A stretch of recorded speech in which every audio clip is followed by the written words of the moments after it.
Hello there, I'm Alex, and I sell cheese for a living.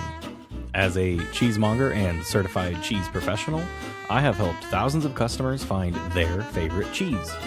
Each episode, I'll share what I've learned from behind the counter as we dive into the vast, fascinating world of all things cheese. This is the Modern Monger podcast where we make cheese, charcuterie, and all things related feel a little less intimidating and hopefully a lot more fun. Today, we're going to dive into one of the oldest and most beloved drinks in human history, wine. We're going to go all the way back to where wine began, how it was discovered, how it spread across the world, and how it embedded itself into religion and everyday life. We'll talk about why wine has lasted thousands of years and how something so ancient is still evolving to this day. And then we'll go to the vineyard, breaking down how grapes are grown, what actually affects flavor, and why things like climate, soil, and sunlight matter more than people might think. From there, we're going to go into the winemaking process itself, how grapes are transformed into wine, from fermentation all the way through aging, bottling, and getting that bottle onto a shelf near you. And of course, because this is a cheese show, we're going to get a little more practical with walking through the main types of wine and what I think a good cheese and charcuterie pairing would be for each one. I'll even tell you how to taste wine without feeling too pretentious, including how to actually smell the wine and understand what you're picking up in those smells. So whether you're deep into wine already and this is just a nice refresher course, or if you're just trying to figure out what to open with your next cheese board, this is a good episode for you. Let's get into it. Wine is pretty ancient. Archaeological evidence suggests that wine production dates back over 8,000 years to the region of the South Caucasus, to the region of modern-day Georgia. Early humans likely discovered fermentation by accident, crushing grapes left in a container, exposed to wild yeast, slowly transforming into something intoxicating. From there, wine spread through Mesopotamia and into Egypt, where it became a symbol of wealth, ritual, and power. Wine has been found in tombs meant to accompany the dead into the afterlife. Then came the Greeks, who elevated wine into philosophy, art, and better yet, daily life. They diluted it with water, they discussed it, and it became tied deeply to their culture. But it was the Romans who truly industrialized wine. They expanded vineyards across Europe, France, Spain, and Germany, and they introduced early techniques like storage, aging, and better transport. This is where wine becomes more of an infrastructure and less of a drink. Granted, it was still a good drink, but it became a little more than just the beverage of the day. And few beverages are as symbolically loaded as wine. And the deeper you go, the more you realize it's not just present in culture, it shapes most of them. Let's start with religion, because this is where wine really anchors itself in human history. First off is Christianity, where wine represents the blood of Christ during the Eucharist. But beyond the symbolism, it also is about transformation, grapes becoming something entirely new. And that idea of transformation shows up again and again, and it's how wine is talked about. In Judaism, wine played a central role in ritual life. During Kiddush, wine is used to sanctify the Sabbath and the holidays. At Passover, multiple cups of wine are consumed throughout the Seder, each with its own meaning. It's structured, intentional, and it's tied to memory and the storytelling of the religion. In ancient Greece, wine was tied to rituals, celebrations that blurred the line between order and chaos. Wine wasn't just consumed, it was part of the experience of the rituals. It represented freedom and gave strong emotion, and it was kind of a spiritual release. Now, the Romans, again, they carried that forward, but they made it more practical. Wine became part of daily rations, part of trade, part of the expansion that they were going for. It was both sacred and an everyday drink, which is a big reason it stuck around.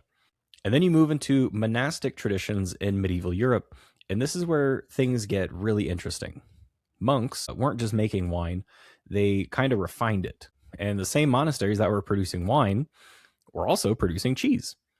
Now, think about that for just a second. You've got monks in places like France and Italy, tending vineyards, aging cheeses, experimenting, documenting, improving techniques over generations. This is one of the earliest and most important overlaps between wine and cheese culture. They weren't pairing them because it was trendy at the time. They were pairing them because that's what they had. And then over time, they realized, hey, this works. And that shaped the environment. You could take the same land, the same climate, the same hands, and when you do it all at the same time, it kind of means that the flavors will naturally complement each other.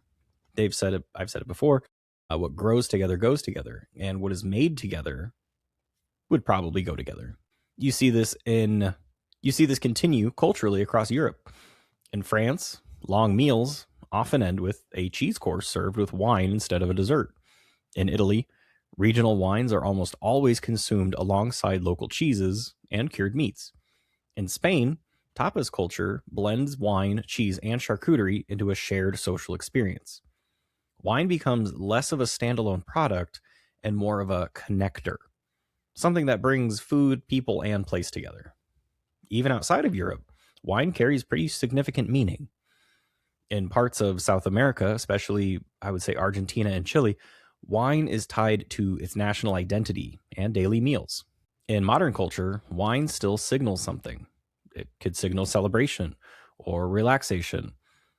If you want to be a little sophisticated or a little snooty, even sometimes rebellion, depending on the context. And then you can get into some more of the hospitality of it all. Offering someone wine has long been a gesture of welcome and inviting them into your home. Sharing a bottle implies time, conversation, and presence with that group of people. So why has wine endured so long when so many other ancient foods and drinks have disappeared? I think it's about 3 main reasons, give or take. I am not a wine expert, but I've studied it enough to where this is what feels right to me. There are wine podcasts out there. If you would like a more specific deep dive into the, real expansive history of wine, this is just going to be my highlights of why I believe it has lasted so long. And I think number 1 would be the geography. Grapes grow in a lot of climates. A wide range of places can grow grapes, especially in what's known as the wine belt. And you see this all over the world. Mediterranean regions like Italy, France, and Spain became early powerhouses because the climate was perfect for grape growing. But it didn't stop there. Over time, wine spread to places like California, Argentina, Chile, South Africa, and Australia, each adapting the grape to their own environment.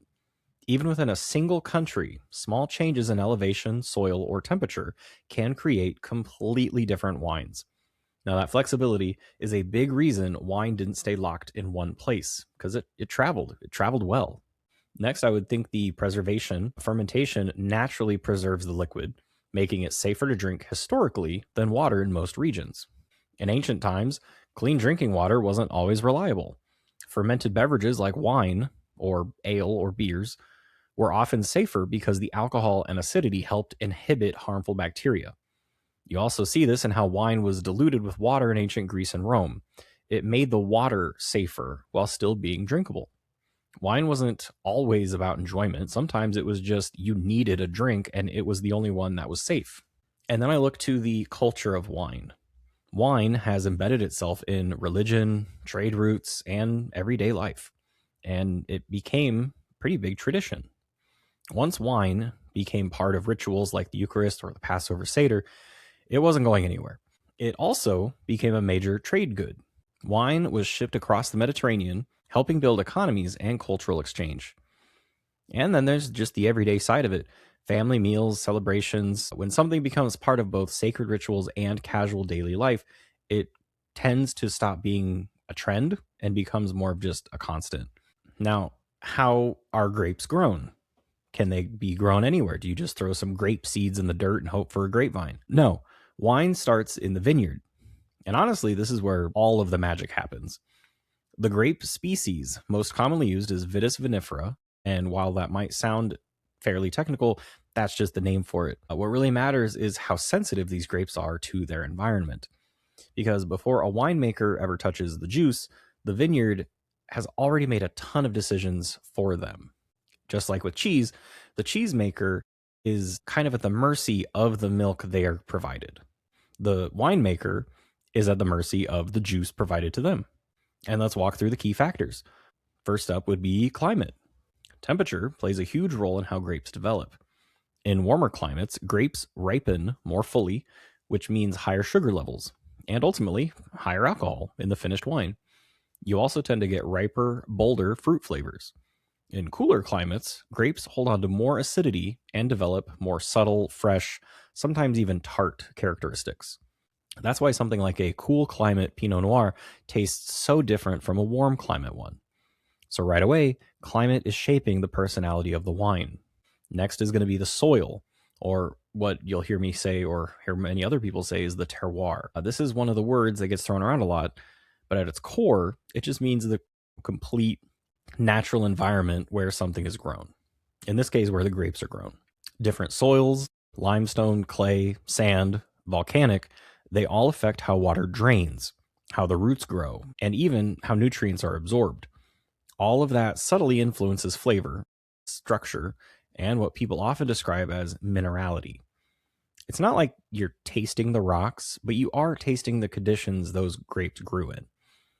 And I will say there are a few wines out there when I drink it, I is like I am licking a rock. And that may or may not sound good to you, but it is some of my favorite wines that I pull away from the glass. And it's like there was a rock in my glass. I like it. After the soil is obviously the sunlight. Sun exposure is what drives photosynthesis, which is how grapes build sugar. More sunlight generally means more ripeness, more sugar, and again, potentially more alcohol. But there's the balance. Too much sun can actually stress the grapes or lead to overripe flavors, while too little can leave them underdeveloped. Many vineyard managers are constantly thinking about things like canopy management, which is literally just adjusting the leaves on the vine and to control how much sun the grapes get. Once you've controlled the sunlight, you can talk more about the water. And this one's a little tricky because grapes actually do better with a little bit of struggle. The grape vines that succeed better are going to be the ones that are forced to live in a little bit of a harder climate. If there's too much water, the vines grow aggressively and the grapes can become diluted, less concentrated and less flavorful. If there's too little water, the vine gets overstressed, which can be good up to a point, but it forces the plant to focus energy on fewer grapes, increasing its intensity. Push it too far, and you just damage the vine altogether. So again, like all good foods and all good things in the world, it's all about the balance. And finally, that leads us to the harvest. Harvesting can be done by hand or machine, and depending on the region and the level of quality that the producer is aiming for, hand harvesting is more selective. You can pick only the best grapes, but it is slower and quite a bit more expensive. Machine harvesting is efficient and consistent, but less precise. But no matter how you harvest, the biggest decision is when. Timing is everything. Harvest too early, and the wine is over acidic and thin. Wait too long, and you get higher sugar, higher alcohol, and sometimes overly jammy or heavy flavors. So winemakers are constantly testing grapes, measuring the sugar and acidity level, and trying to hit that perfect moment of when to harvest. Because once the grapes are picked, that's it. You don't get to put it back on the vine. That you are stuck with that grape as it is. Everything that happens next in the winery is built on the decisions made after the vineyard. And that takes us to the winemaking process. So you have the grapes, they've been grown, dialed in, picked at just the right moment, and now we move from the vineyard into the winery, where those grapes actually become wine. It all starts with crushing and pressing. Once the grapes arrive, they're crushed to release their juice. In the past, this was literally done by foot, which still happens in some traditional wineries, but today it's mostly done with machines designed to be gentler on the fruit. At this stage, winemakers decide how much contact the juice will have with the skins. And that choice kind of determines a lot. The skin contact with the juice can determine if it is going to be a red wine or a white wine. For red wines, the skins stay in contact with the juice during the fermentation stage. That's where the color comes from, along with the tannins and a lot of the structure. For white wines, the juice is usually separated from the skins immediately, which is why they're lighter and don't have that same tannic grip. And then comes fermentation, the moment where everything really changes. This is where yeast consumes the natural sugars in the grape juice and converts them into alcohol and carbon dioxide. It sounds fairly simple, but there's a lot to control here. Winemakers can use wild yeast that naturally exists on the grapes and in the environment, or they can introduce cultured yeast strains to create more predictable results. Temperature also matters. Cooler fermentations tend to preserve delicate aromas, while warmer ones can extract more color and structure. So even though fermentation is natural, it's not random at all. After fermentation, we go on to the aging step. And this is where you can get a little stylistic with your grapes. This is where you really start to take shape of what your wine will be. Wine can be aged in stainless steel, which keeps things fresh and clean, or in oak barrels, which add flavors like vanilla, spice, toast, and even a little texture. Oak also allows tiny amounts of oxygen to interact with the wine over time, softening it and helping it develop complexity. Some wines are aged for just a few months, others for a few years. Again, it all depends on what the winemaker is trying to create, just like cheese. Some cheeses are going to be available the same day they're made. Some maybe a few years, some maybe 10 years. I don't think the wine necessarily is meant to age for that long before it's sold. Obviously, you have wine collectors who do have wine bottles far beyond their age, and for good reason. But generally, they would be intended to be sold within a year or two. And at this point of the winemaking process, the wine is still going to have particles in it, little bits of yeast, grape solids, and other compounds. Winemakers can filter the wine or use fining agents to remove those particles, resulting in a clearer, more stable product. Some producers choose minimal intervention here, which is why you might see wines that are a little cloudy. It's not a flaw. It's more of just like a choice, a stylistic choice that the winemaker was going for. And then after all that, you get to bottle it. The wine is sealed, traditionally with a cork, but increasingly with screw caps or synthetic closures depending on the style and intended lifespan. This decision impacts the wine. Some wines are meant to be consumed right away, fresh and vibrant. Others are built to age, to evolve over time in the bottle. But no matter which path you take, by the time it's sealed, that wine is basically finished. From here on out, it's about preserving what's already been created and eventually opening it and enjoying it.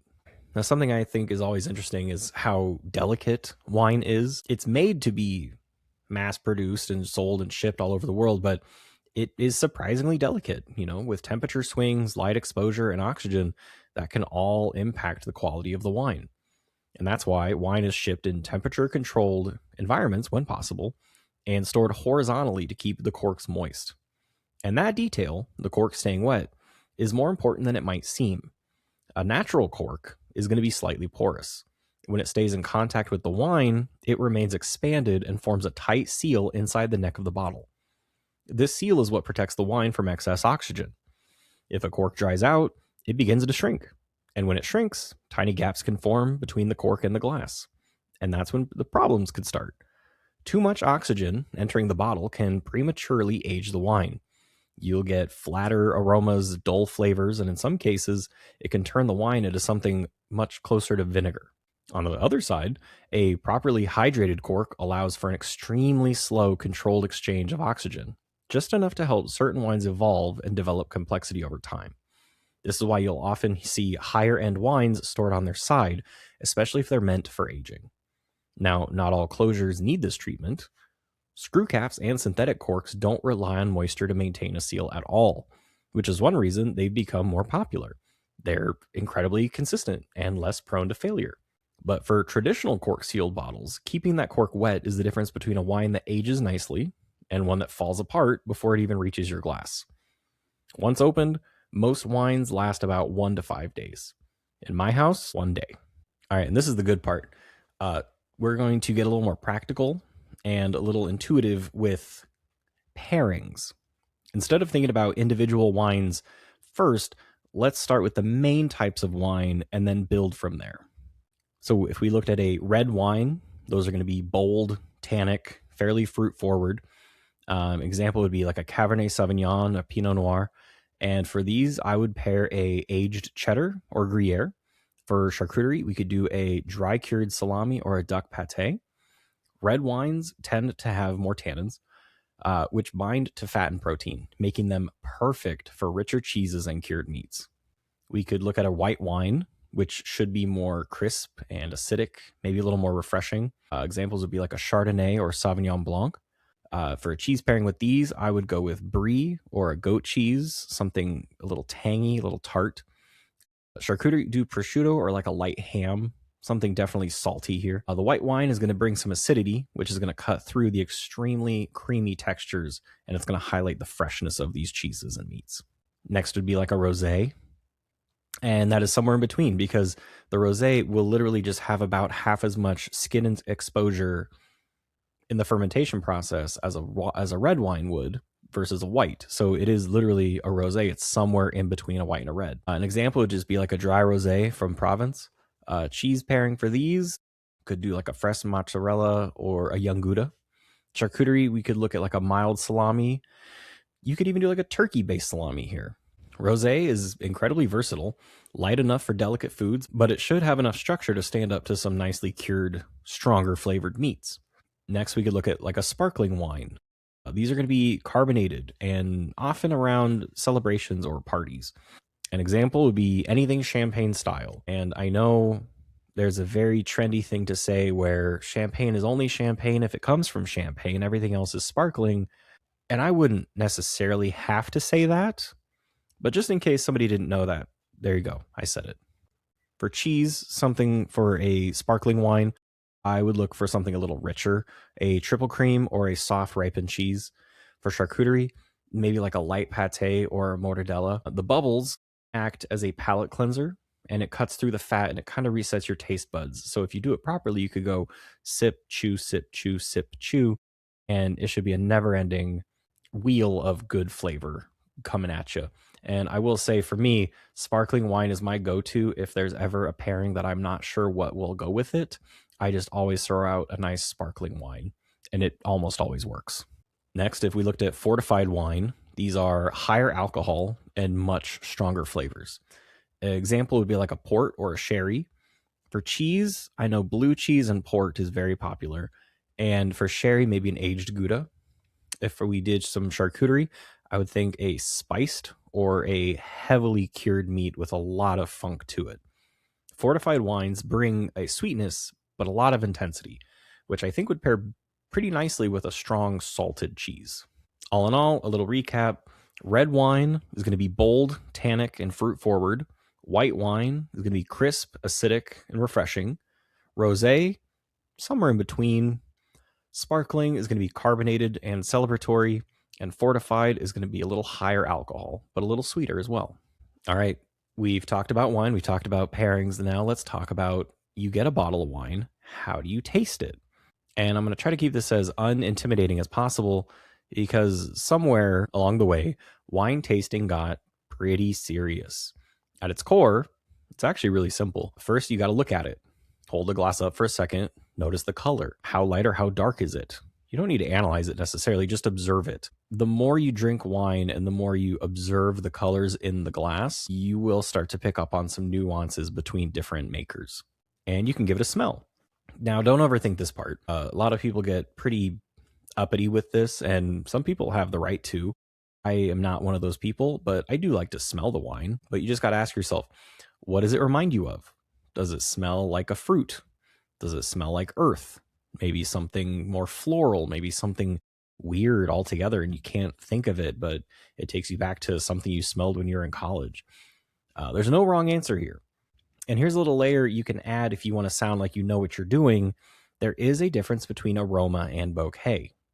Aroma usually refers to the primary smell that comes directly from the grape itself, the fresh fruit, citrus, herbs, things that feel youthful and young and fresh.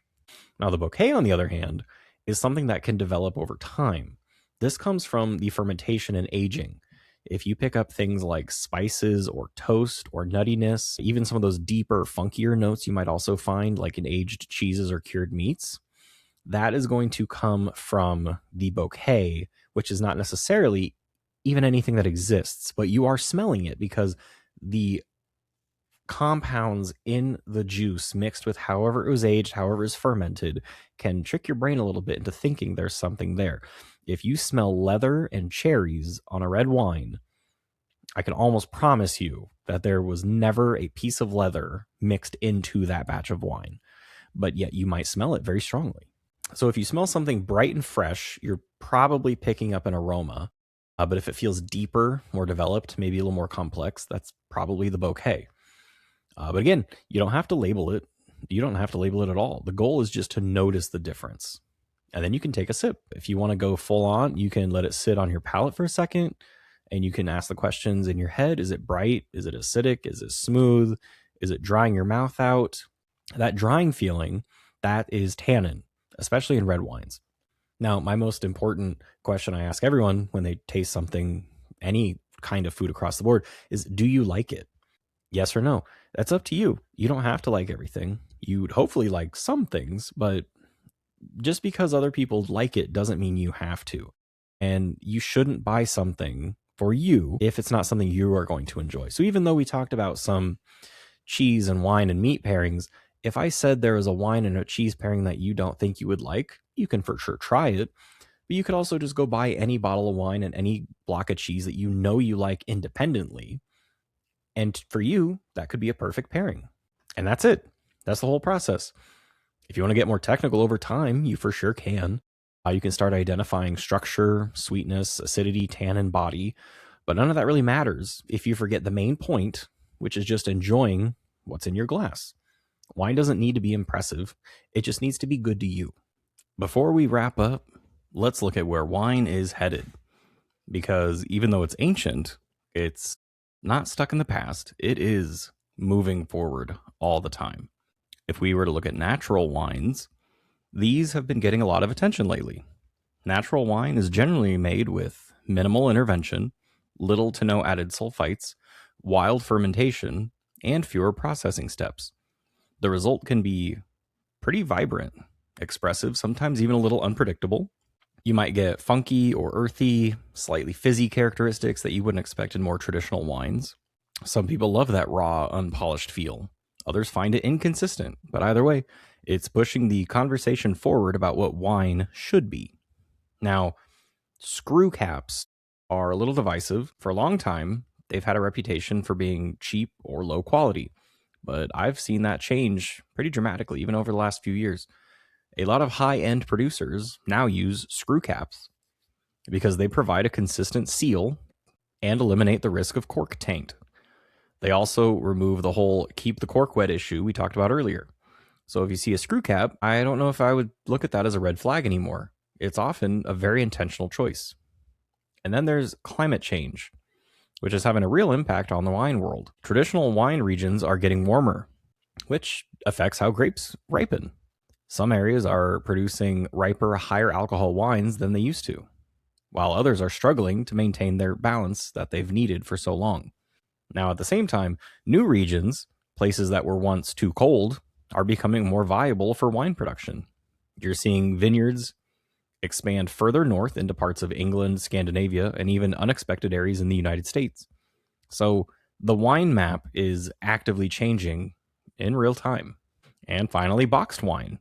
Boxed wine used to have a pretty rough reputation, but the quality has improved quite a bit. The bag-in-a-box design actually protects wine from oxygen better after opening, which means it stays fresh longer, sometimes weeks instead of days. It's also more sustainable in terms of packaging and shipping, so while it might not replace your favorite special occasion bottle, it's becoming a genuinely solid option for everyday drinking. All of this is to say, wine is always evolving and adapting, and it's constantly being redefined by new ideas, new regions, and new people who drink the wine. Every new generation has new needs, and the wine industry continues to meet those needs. Wine has survived thousands of years, not because it's complicated, but because it brings people together. From ancient clay pots to modern glass bottles, wine has always been about connection, between the people, the land, and the flavor. So next time you open a bottle, remember you're participating in a tradition that's been going on for over 8,000 years. And if you've got some cheese and some nice charcuterie nearby, even better. Thank you for listening to this week's episode. My name is Alex, and this has been The Modern Monger.